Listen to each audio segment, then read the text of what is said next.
Hi guys, and welcome back to, I guess, episode 4 here on Venus.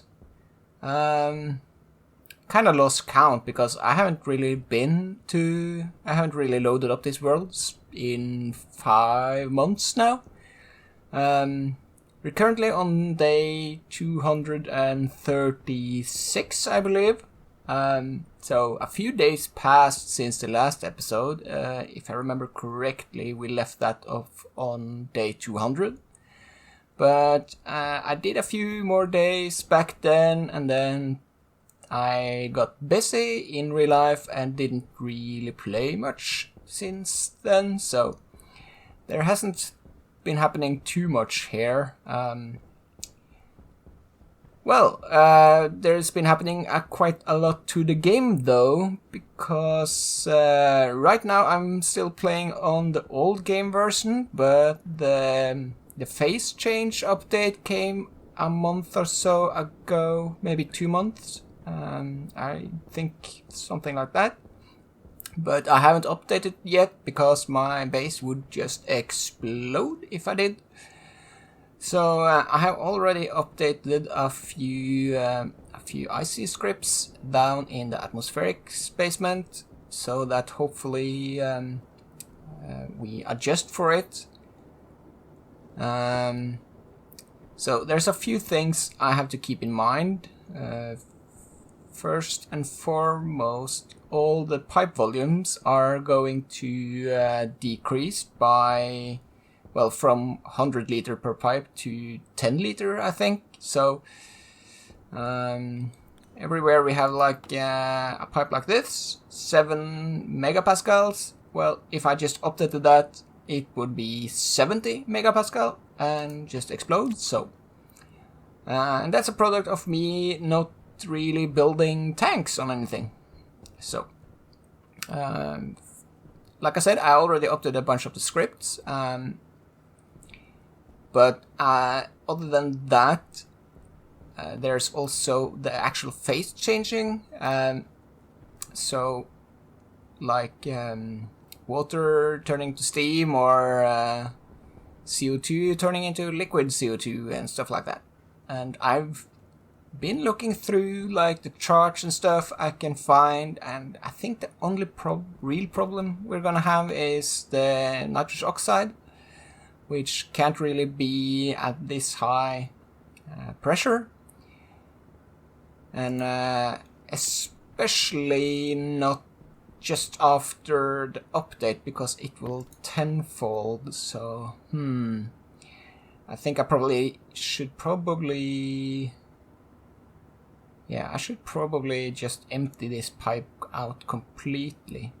We also have this pink pipe which got nitrogen, but it's negative 130, so that's probably also gonna be a small problem, I think.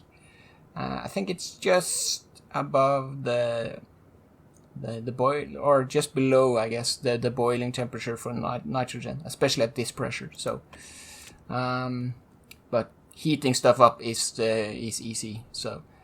I'm not too worried about that, but the nitrous oxide one is going to be a problem at least in the immediate conversion. So I might just have to empty this pipe out completely. Luckily, we haven't really started like water production or anything yet, so I think the damages will be quite limited. Yeah. But yeah, there are some networks that's already above the limit, like my fuel network here, and we don't really consume that much fuel, so this isn't going to drop anytime soon. So I probably need to stick a tank to this in some way, somewhere. We also have a few pipes up here by the furnace. I think this is the gas fuel generator exhaust pipe, and it also serves as the hot pipe for the furnace, and that's at 20 megapascals without a tank on it.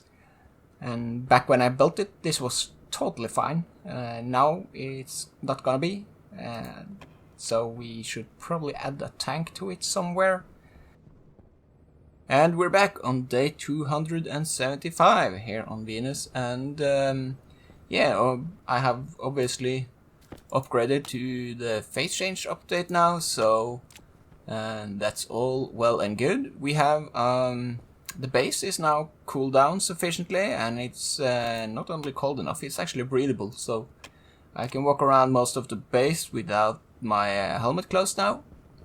But other than that, there hasn't been too much stuff. I have been busy, but there's not a great deal to show off. Mostly I've just been adding like bits and bobs and extra tanks and pressure control and on stuff. But the biggest change is probably in here. This is one of the only rooms I can't. I still need my suit on, to honestly. So, and the reason for that is because the atmosphere in here is pure nitrogen. So, in here I have cleaned up some cables and stuff, but yeah, and I've set up the Stirling engines, so these are operational, kinda. It's a long story, but I mean the Stirling engine, themselves are functional. There is no feed into it right now. That's because I tried making some water and passed the H2 combustor stuff just through here. I figured if I needed to cool down the water anyway, might as well get the power. And yeah, the ID kinda worked, but my cooling system just wasn't scaled for that at all. And the room here just, it became way too hot. So we need to increase the cooling system before we actually set that in in proper function. So yeah, down in the atmospherics room there is some changes. So here is my current water generation, and you can see I've started to build some other stuff here. I figured I probably want to filter out just the water for now and just dump everything else. So one of the changes I've done is that I originally had these systems here with the heat exchangers where I have my very cold nitrogen gas just pumping into this combiner pipe here, and then through the heat exchangers cooling down whatever is cooling, and then overpressure just feed back out into the blue nitrogen pipe. So that's kind of what I'm doing, and for some use cases like the greenhouse, it's fine. It's still not a problem with it. But I used to have a setup right here for the power generation room upstairs, and that just didn't work anymore because apparently the heat exchangers has received a major nerf. And honestly, I'm fine with it because the old heat exchangers were kinda super OP.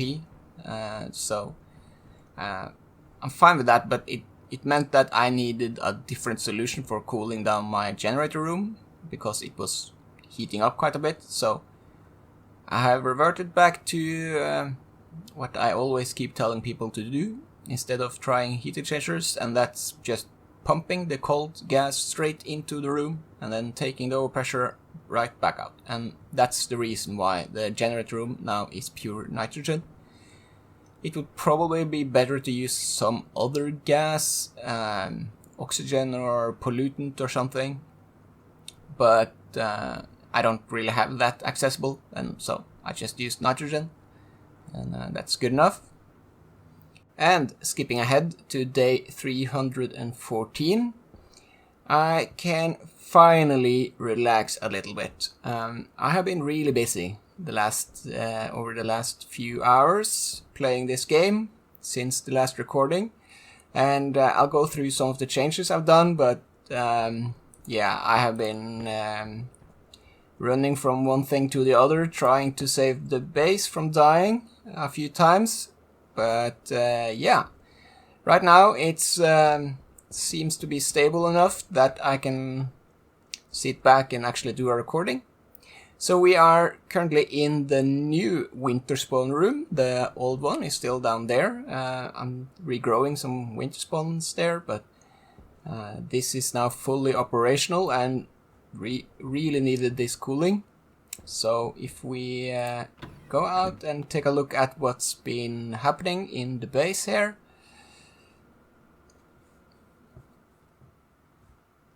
Let's see. Yeah. So we are now up here on these stairs, and it used to be just a window here, but now there's a room.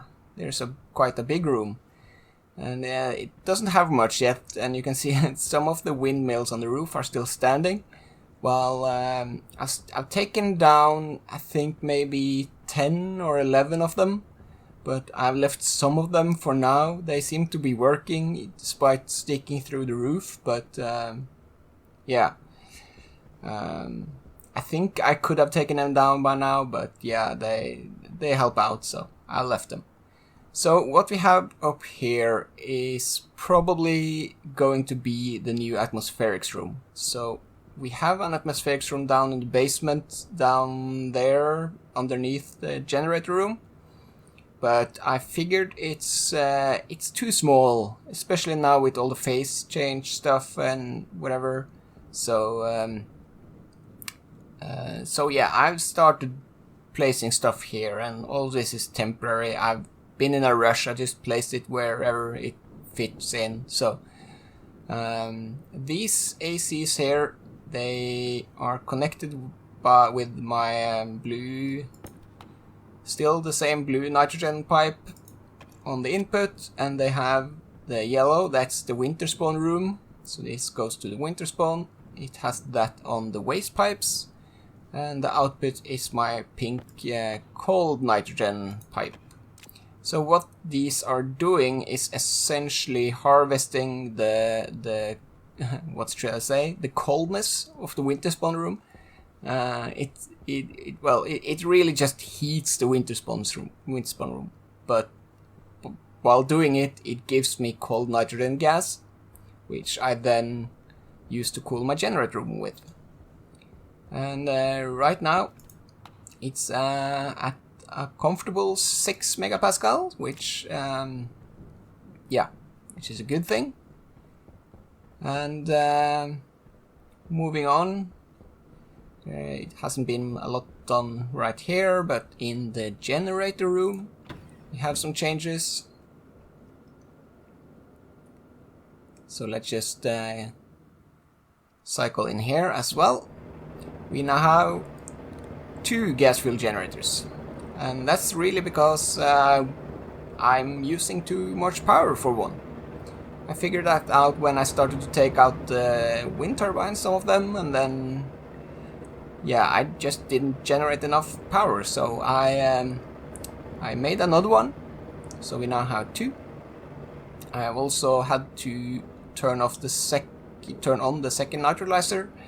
So we have 2 nitrolyzers now, making us nitrous oxide for the generators. We also have the Stirling engine, the first one, doing something. We are producing some water now, fairly steadily. Slow and steady water production here. I'm keeping it quite slow for now, just so that we don't overload the cooling system. But yeah, I think maybe 4 Stirling engines for this setup was a bit too much, but maybe we'll get to use them down the line. Right now it's just one doing some, a tiny bit. I think it's, let's see how much power it generates, 450 watts, which is barely worth the trouble, but, well, I guess it's fine. It's something. So that's pretty much the changes we have there. Yeah, we have this battery running now. There is no battery down here anymore. And in the atmospheric basements here, it's a total mess. Well, it's always been a total mess, but now it's even worse. So there's more temporary stuff and more pipes sticking out, and we have some stuff down here which is just not cleaned up yet. Some pipes here that doesn't go anywhere, and yeah. So what my plans are is probably to clean this out and use this room for something else down the line, but everything has to stay operative until a replacement is ready. And one of my biggest problems I have had is trying to pipe everything here all the way up to the new area. So these pipes, like hold on, like this one, which is my hydrogen pipe, goes all the way up to the new atmospherics area. Same with both the blue and the pink one, and of course the yellow one. So one by one I have to basically shift it up there. But yeah, that's pretty much it, I think. So some of my problems when I've been working now is that as soon as I took down some of the wind turbines, my generator had to start working harder, which caused my cooling gas to deplete. So I had to get more cooling. So that's why I filled out this winter spawn room. But of course the winter spawn rooms needs air cleaning. They produce a lot of hydrogen, which will also kill them for some reason. So I have a few active vents around in this and the room down here, which cycles air through these filtration units. I needed 2 of them just to keep up. And yeah, so there's been a bit of a chicken and egg problem. In order to get the wind turbines down, I needed more gas fuel generator, which needed more cooling, which needed the space the generators is standing in. And on top of that, I ended up running out of nitrogen and water. Yeah, I've been running back and forth a lot. Right now, I ended up needing so much nitrogen because of the winter spawn. They are just eating nitrogen. I have a huge powered large vent, they are called. I have a huge one up here just sucking in air, and 3 filtration units outside here capturing the nitrogen. And they're all working at like, can we get a view on it? 30 megapascal pressure difference, so they are just doing their best trying to feed the base with nitrogen. But yeah, other than that, I don't think there is too much to say. I have gotten a few requests of showing more of my gameplay and, taking you along for the ride. But this episode alone covers like 40 hours of gameplay, so I'm not gonna upload 40 hours of gameplay. But if there is something in particular you would like me to cover more in details, I'm looking into maybe doing like smaller specialty episodes covering smaller topics, if there's anything you want me to cover. But yeah, you all have to let me know in that case. Let me know what you want to see more of. Let me know if there is anything you want me to go more in depth on and explain. Then yeah, I'll probably do it. But anyway, I think that's it for this episode. So I hopefully will see you in the next one, and hopefully that will not take another 6 months. But who knows?